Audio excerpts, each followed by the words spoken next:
मित्रांनो, सध्या कॉलेजेसमध्ये गॅदरिंगचे कॉलेज डेजचे टाइम चालू आहे आणि आपल्याला टॉप करायचं सो अभ्यास पण करायचा आहे.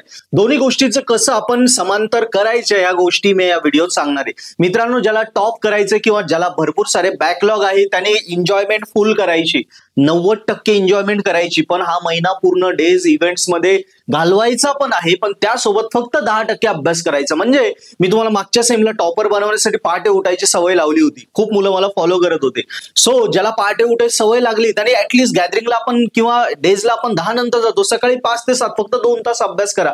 टॉप करण्यासाठी डेली 5 तास करणं आहे, पण आता महिनाभर आपल्याला जास्त नाही 2 तास तर करू शकतो, जेणेकरून आपण त्या टच मध्ये राहू. एखाद्याला पहाटे उठायची सवय नाही लागली, पण संध्याकाळी थकला, पूर्ण फिरला विरला, फोटोज काढले, घरी गेला, थोडा झोपला, रूमवर गेला, झोपला, नंतर जेवणाच्या आधी 1-1.5-2 तास अभ्यास करून घे, जेणेकरून त्या टच मध्ये राहशील. कारण हा महिना पूर्ण तुझा ब्लँक नको जायला. टॉप करायचा आहे ना, मग अभ्यास महत्वाचा आहे, पण आपल्याला गॅदरिंग डेज पण महत्वाचे. त्याच्या सोबत याला थोडं टच मध्ये ठेवायचं. 90% एन्जॉयमेंट, 10 तास स्टडी, या वेळी हा महिना घालवायचा. आणि फेब्रुवारी आली, सगळे इव्हेंट संपले की मग तेव्हा पुन्हा उलट 90% स्टडी आणि 10% एन्जॉयमेंट या वेळी गेला की तू नक्की टॉप करशील. म्हणजे तुझी एन्जॉयमेंट पण जाणार नाही आणि अभ्यासापासून पण दूर जाणार नाही, दोन्ही गोष्टी मॅनेज होतील.